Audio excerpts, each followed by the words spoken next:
Good afternoon, and thank you for joining us. I'm Adam Weinberg, the Alice Pratt Brown Director of the Whitney Museum of American Art. Welcome to our first press preview of 2021 and a first look at the museum's exhibitions. Spring has finally arrived at the Whitney. In 2020, the Whitney celebrated its 90th anniversary and 5th year in our home downtown. Though we were closed for nearly 6 months as a result of the COVID-19 pandemic, our work on the museum's program continued uninterrupted, and we are thrilled today to be able to preview 2 new exhibitions reinforcing the museum's deep commitment to fostering the work of living artists at critical moments in their careers. Madeline Hollander Flatwing is the first solo museum exhibition by artist, dancer, and choreographer Madeline Hollander. We're delighted to welcome Madeline Hollander back to the Whitney, so close on the heels of her breakout performance, which debuted in the 2019 Whitney Biennial. Through her gorgeous yet eerie video Flatwing and a selection of works on paper, this multisensory installation explores the emergence of the silent flatwing crickets on the island of Kauai, Hawaii. Hollander's poetic, multidisciplinary, often site-specific practice examines environmental conditions, climate change, and ecological breakdown. The artist's memorable and haunting performance work, Ouroboros GS, in the 2019 Biennial, choreographed the installation of a portion of the Whitney's flood mitigation system, exploring the adaptations of the museum itself in the face of the climate crisis. With Flatwing, Hollander continues her explorations of everyday movement and patterns that she observes in our social, urban, technological, and natural environments through a disturbing, mysterious, and suspenseful narrative. Flatwing is organized by Chrissy Isles, the Whitney's Anne and Joel Ehrenkrantz curator, with Clemence White, senior curatorial assistant. Later in the program, we will hear directly from Chrissy and Madeline about their work on this multifaceted exhibition. I would like to express our great gratitude to Robert Rosenkrantz and the Rosenkrantz Foundation for their generous support, which was instrumental in making Flatwing possible. I would also like to thank Chrissy Isles and Clemence White for their tireless work on this exhibition. Above all, I offer my deepest thanks to Madeline, whose tender but powerful works we are honored to present. For nearly 2 decades, painter Julie Mehretu has been included in numerous group exhibitions at the Whitney, and we're thrilled to continue our long-standing and close relationship with the artist. In 2004, visitors to the Whitney Biennial were enthralled by Mehretu's painting, Empirical Construction Istanbul, a mesmerizing, explosive work of swirling images and forms embedded in and emerging from networks of radiating, sinuous, and architectonic lines.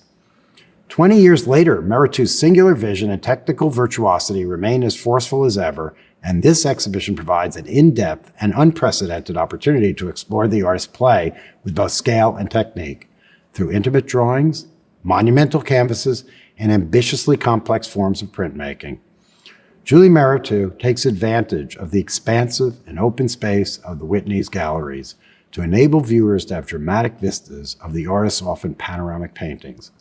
Along with a film on Mehretu by artist Tacit Adine, the exhibition brings together nearly 40 works on paper and 25 paintings dating from 1996 to 2021 to reflect the breadth of Mehretu's wide-ranging practice.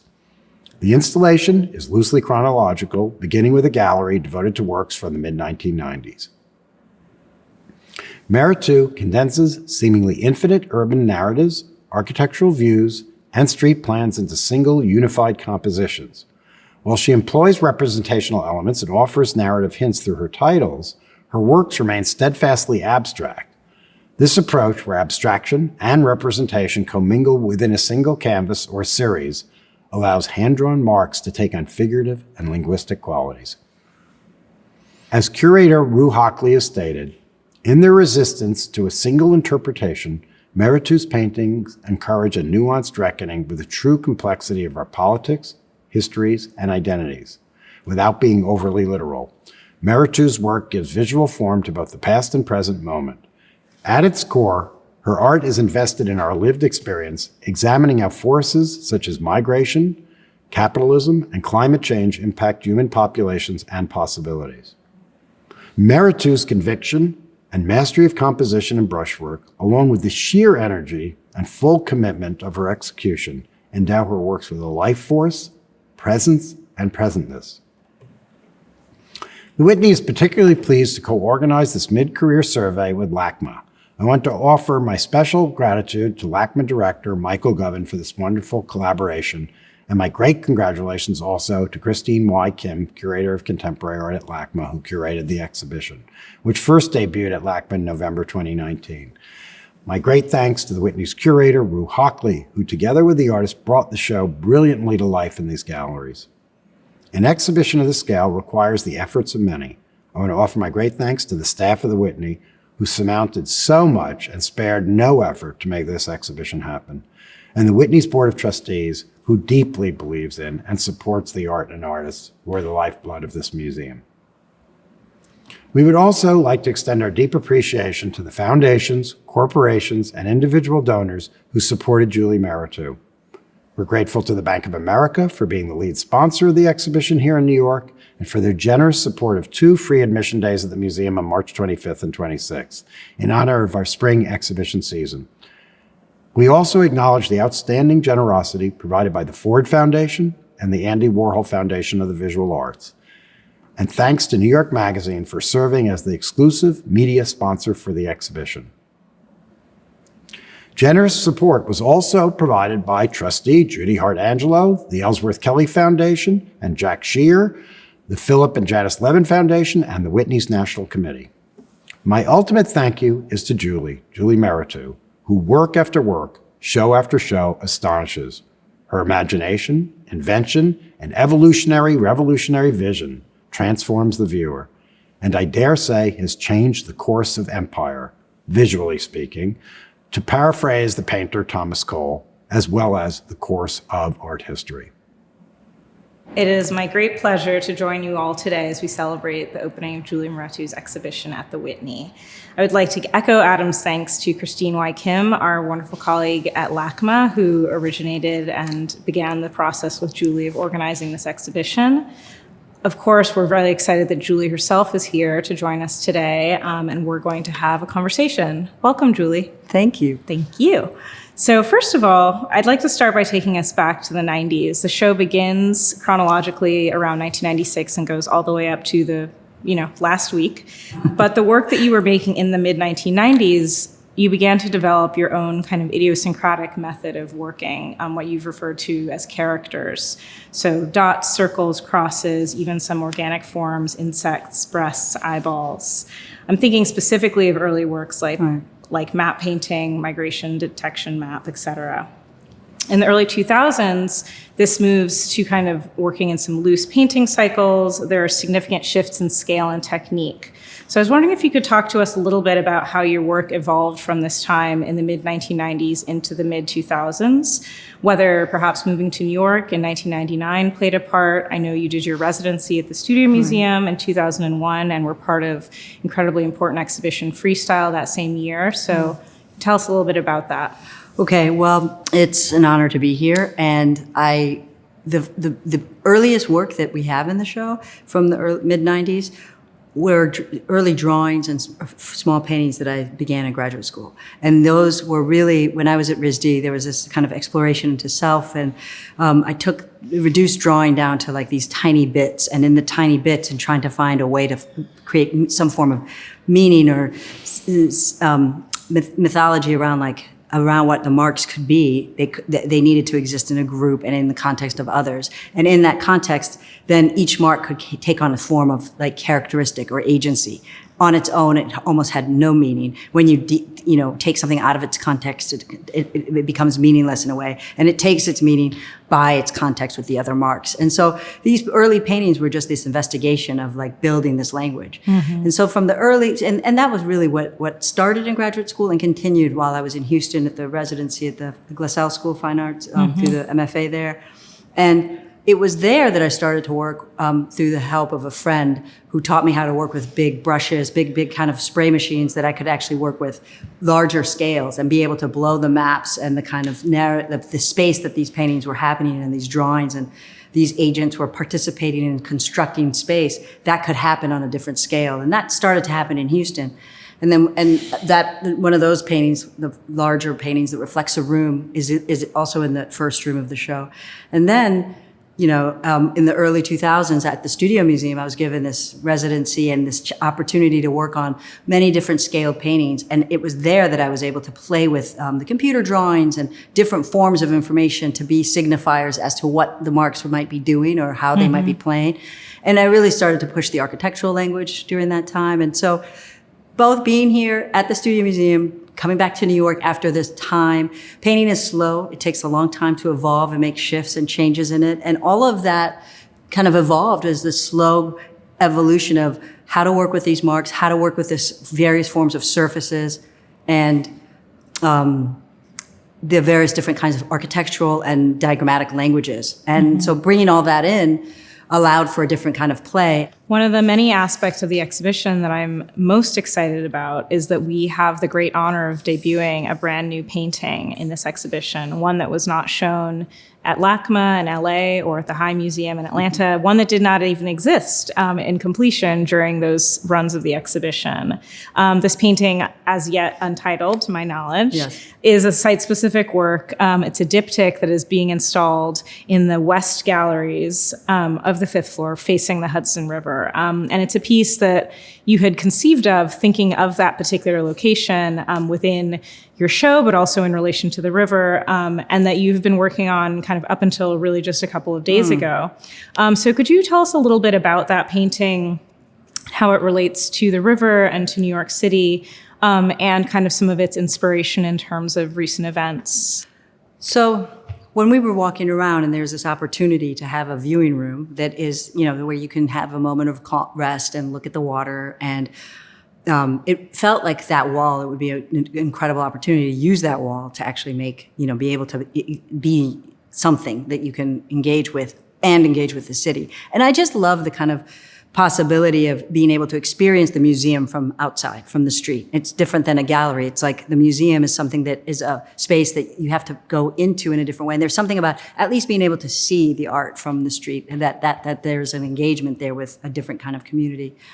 I've been thinking a lot. I mean, anyone living in this moment is thinking about migration and the crisis of migration. Not that migration is a new thing. It's been around since the beginning of human beings, but the crisis that we're living in within this kind of climate catastrophe and the crisis of the kind of fortified borders and the dynamics around what happens when people need to move elsewhere for their life, to save their lives, in order to be able to just survive. And when that becomes the pushing factor, you're going to have massive forms of migration, which we're seeing, and we're seeing, enormous amounts of death due to this. And this is not a new thing. I mean, this is what Europeans went through when they went to colonize the world. These were mostly destitute Europeans who were leaving to try and find different forms of life. The Raft of Medusa documents that really well as one perilous experience at sea. And I looked at that a lot and studying that in the making of this painting. And there are some samples from that painting, if you will, like visual samples that are brought in terms of Delacroix's study of corpses and the way he drew from certain different, how he laid certain figures out.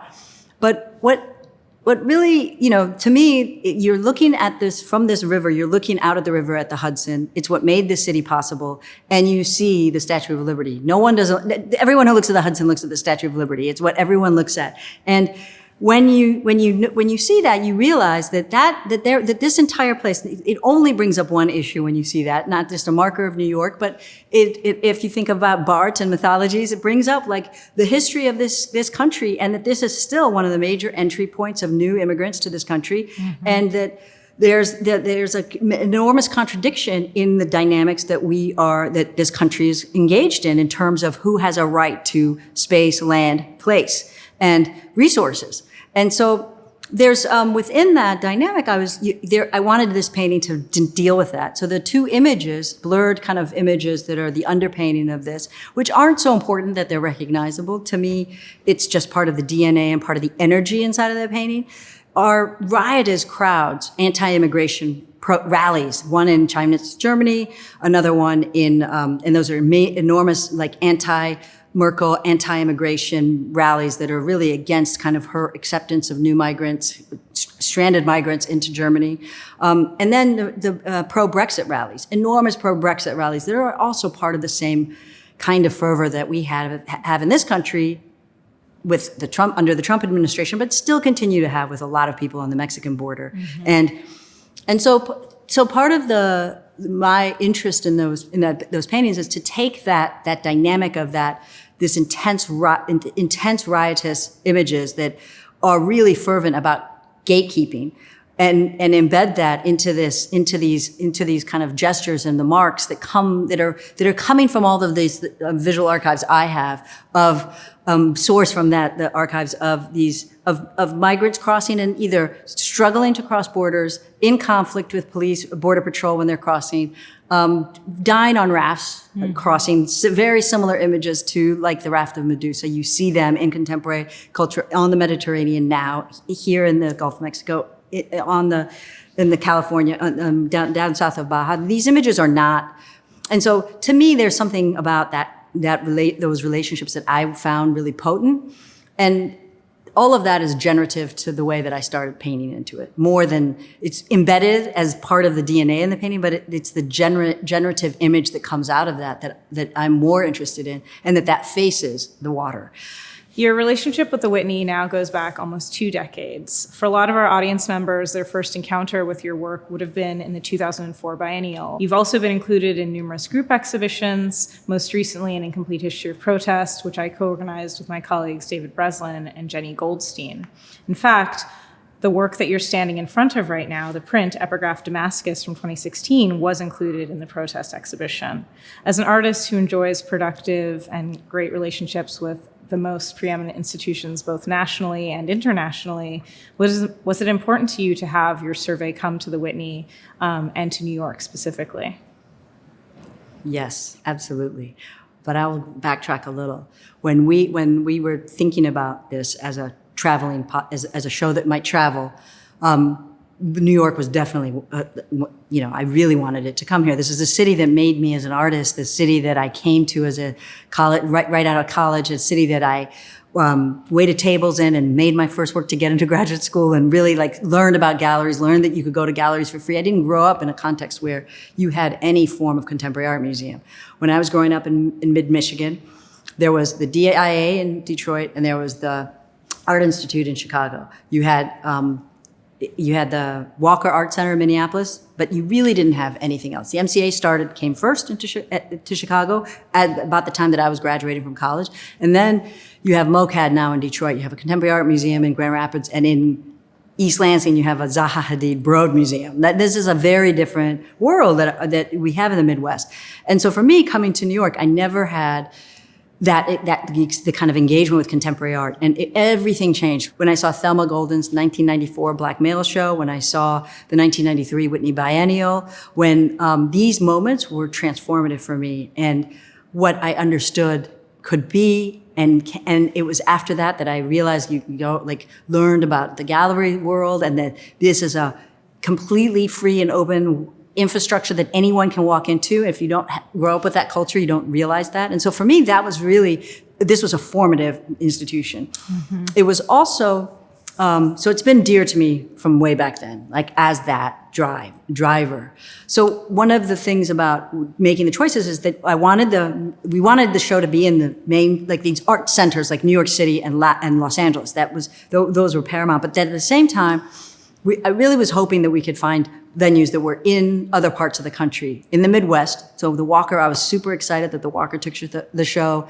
It was the first museum I had a show in, but the fact that it's an important museum in the Midwest, and then also the High Museum in Atlanta. There was this important museum in the South, and these are areas that are other art centers that are really important communities. And so for me, having the show be in this kind of all these different types of art centers was super important. The Whitney is it's a landmark for me personally, and it's my home institution in a way, and one of the big institutions at home that I feel, so I'm super proud that the show's here. And I feel really indebted to many of the other artists that were working in an abstraction that have been part of the history of the Whitney, Frank Bowling, Jack Whitten, and many others who I feel this is it's through their hard, groundbreaking work and making things possible that this show at this time can exist in this way too. Thank you again for joining us today. We look forward to seeing you at the museum and sharing Julie's incredible work with you. Thank you, Rue. Thank you, Julie. Julie, I'm so thrilled to be standing in this exhibition of your remarkable paintings. It's been such an amazing opportunity to go on this journey with you and Rue and Christine at LACMA as you put this show together. And I just can't wait to spend more time in the galleries. I feel so lucky to have 5, almost 6 months to have your work on view so I can kind of take it in. And we hope everyone in the press and the public takes advantage of that too. Julie's show is the fourth in a really, I think, important and groundbreaking series of exhibitions of artists at mid-career that we've featured at the Whitney since we opened downtown in 2015. They are Laura Owens, Zoe Leonard, Rachel Harrison, and now Julie. And apart from the fact that they are all extraordinary women artists, they are also all artists who I think share a great interest in technical innovation, a sense of discovery, and also an interest in trying to articulate a shared human experience in their work through very different lenses. Speaking of that, I would like to now take a moment to highlight another important project that recently opened at the Whitney. It's Andrea Carlson's Red Exit, which was curated by our senior curatorial assistant, Melinda Lang. And this is a large-scale public artwork printed on vinyl that is directly across from the High Line and the Whitney on the facade of 95 Horatio Street. So you can even come and see it without coming indoors, although I hope that you will come indoors. This is a kind of billboard-like space that has been overtaken by a very intricate sweeping drawing that Andrea made of different mythological, historical subjects that are related to her native ancestry and community. And it's a kind of sweeping seascape that I think has a sense of promise and also perhaps a sense of threat or a challenge about it. And it is so intricate and detailed, not unlike Julie's paintings actually, that you have to come and see it in person to take in every bit of it. I want to thank the High Line for being a great partner with us on this project. They are very close to us and to our hearts in both nature and in art. And this is actually the 10th project that we've done with them. So it's a great anniversary to celebrate. And I'm delighted that Andrea is going to be joining us now from Chicago. So I'll pass the mic or the baton to Andrea Carlson. Thank you. Bonjour Nandanawe Maganidak. Hello, my relatives. My name is Andrea Carlson, and I'm speaking to you from Potawatomi land, from unceded Potawatomi land in a place that is now referred to as Chicago, Illinois. I'm the artist behind the piece Red Exit, which was a painting that was turned into a billboard that is now on display outside of the Whitney Museum of American Art. The piece itself was started prior to the pandemic, and it is, which is interesting only because it is a piece about renewal. It is a piece about health and survival. So at its core is the story, the recreation story from the Anishinaabe people. I'm Ojibwe, so I am Anishinaabe as well, where various animals dive down to retrieve a bit of earth to recreate the world. And the loon fails, but it's at the center. The muskrat in our version succeeds. This piece is really important to me because it's also a celebration of the various spaces that Natives make for each other, the reciprocity that we share, and how we aid in each other's survival. Thank you, and I hope you, if you have the chance, enjoy the piece. Thank you, Andrea, for joining us. We're delighted now to talk about another exhibition that's opening on the 5th floor of the museum alongside Julie's, and that's Madeline Hollander Flatwing. This was really a return of Madeline's to the Whitney, and this time she's returning with her first ever multimedia video installation for her first ever solo exhibition at a museum. This exhibition joins a series of shows that feature recent film and video acquisitions from our collection that began with the remarkable exhibition of Juan Antonio Alvarez. It continued with Alan Michelson, and we recently were able to feature Colleen Smith's amazing films and videos. And I think it's a real testament to the museum's interest and support of artists working with video and in multimedia ways. So with that, it is my pleasure to turn the floor over to the artist Madeline Hollander. Welcome back. And to Chrissy Isles, our Anne and Joel Ehrenkrantz curator here at the Whitney. Thank you. Thank you, Scott. We're delighted to welcome Madeline Hollander back to the Whitney. Flatwing is the title of Madeline's new solo show and also the video installation that you'll see in the gallery. As my colleague Clemence White, who created the show with me, points out in her superb essay that you'll find on our website and in our follow-up note, Madeline's work is rooted in an investigation of movement-based responses to climate and ecological change and how they evolve over time. Here, the crickets chirp, a mating call that's rapidly becoming silenced. This silence creates a kind of invisibility cloak for the crickets that protects them from a predator attracted to their call, but it will also lead to their extinction. What you'll see, bathed in the pink, red, and purple light of the gallery, is a large video projection of Madeline's nighttime journey through the rainforest in Kauai with an infrared camera, searching for these elusive silent crickets, hoping that their movements might become an inspiration for her own choreography. I won't tell you what happens, but the research process that forms the basis of all Madeline's work here becomes the work itself, underlined by her dialogue with an evolutionary biologist that we can hear on the soundtrack, composed by Celia Hollander. A group of diagrams and drawings on the wall outside the gallery show points of connection that Madeline made during the process of making the piece. She has also made a new sound work specially for the nearby Gergen Gallery, which is flooded in a subtle green light that inverts the red light in the adjacent Kaufman Gallery. The sound of crickets can be heard throughout the space, the gap between each chirp determined by the real-time temperature outside the museum. The chirps become faster as the weather becomes warmer. It's now my great pleasure to introduce you to Madeline Hollander, who will say a few words about the exhibition. Flatwing presents a surreal and red-hued exhibition featuring my futile yet informative quest to unveil the movements and behaviors of silent crickets, a species which has now populated the island of Kauai as well as the surrounding Hawaiian islands.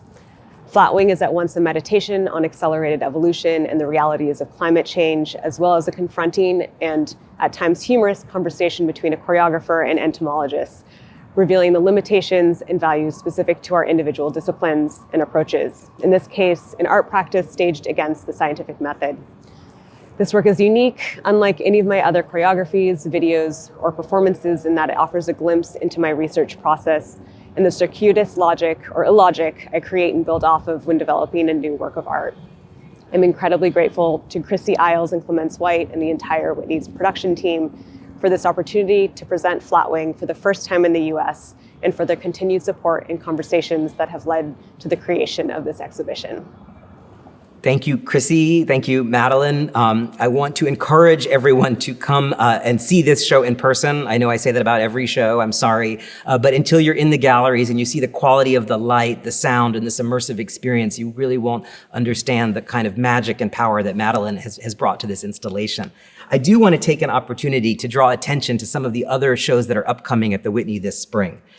First of all, next month, we have a survey show of the renowned photographer Dawood Bey, who is a really dear friend of the museum, very well represented in our collection. And we are truly, I would say, honored to be presenting his retrospective, An American Project, on the 8th floor Hearst Galleries, as well as in the free lobby gallery, the Echo Gallery. And this opens on April 17th, and it will feature works of Dawood's from the late 1970s pretty much into the present. And the show, interestingly, begins really with photographs taken on the streets of Harlem and in other urban centers. And it's amazing to think that this show will follow directly on the heels of the Kamoinge exhibition that's upstairs right now, which features a collective of Black photographers who really had a very strong and direct influence on Dawood's work. I will encourage you all to come and see this show. It's had a wonderful tour, and we were very fortunate to co-organize this exhibition with the San Francisco Museum of Modern Art. But it's a kind of homecoming to bring Dawood back to New York, where I think so many of these pictures were taken and where the show will have a tremendous resonance. I want to also mention, speaking of projects in New York, you've heard me talk about this before, but I can't stress it enough, what an important and exciting moment this is for the Whitney in May to unveil David Hammonds's large-scale public installation across the street in collaboration with the Hudson River Park Trust. And that installation is called Day's End. It's titled after Gordon Matta Clark's 1975 sculptural takeover of the pier that used to stand directly across from the Whitney on the Gansevoort Peninsula. And what David has done is to create a kind of ghost monument to Matta Clark's exhibition by essentially building a very thin structure that just is like the outlines of the building floating over the water adjacent to the park. This is something that the Whitney has been working very closely with David on for many years, and I think it will be one of the most significant pieces of public art and long-term permanent display to go on view in New York City in decades. I want to also take a moment to mention something else that's happening in May, which is Dave McKenzie's exhibition, The Story I Tell Myself, which will feature videos that he made of his own performances for the camera, as well as videos from our collection of other artists performing, and a live performance called Disturbing the View, based on the movements around our building of window washers. And Dave will be kind of inhabiting this role, interacting with the facade and with some of you if you come and see him in May. And throughout the summer, that show remains on view. And then speaking of performance, in the fall, we'll be doing a 20-year survey of My Barbarian, the performance trio that's another biennial alum. And of course, you've all heard me talk about before, Jasper John's Mind Mirror, which opens at the end of September simultaneously at the Whitney Museum and the Philadelphia Museum of Art, with Jasper's amazing tour of 65 years of work, really, from the mid-1950s until today. This is the most comprehensive exhibition ever of this American icon and iconoclast, and I should provide a very full experience at either venue, but taken together, it will be an exhibition, I assure you, like no other. Finally, I'm pleased to give you a little bit of news, which has not been previously announced on our exhibition schedule, but also this fall we'll be premiering a survey by yet another biennial alum, Jennifer Packer. She's an amazing painter and will be showing 10 years of her work through 35 paintings and drawings, a show that was organized by the Serpentine Gallery in London, and that, once again, our very own Rue Hockley will bring to the galleries of the Whitney. I am thrilled about this show. She is, I think, one of the most important voices of her generation, and something we have to look forward to. So as you can see, we have a great season, a great few seasons ahead at the Whitney, and I hope you will all return to meet me on your screen and eventually in person for the press preview celebrating Dawood Bay, an American project, in April with our curator, Elizabeth Sherman. Until then, thanks for tuning in, and come see us at the Whitney.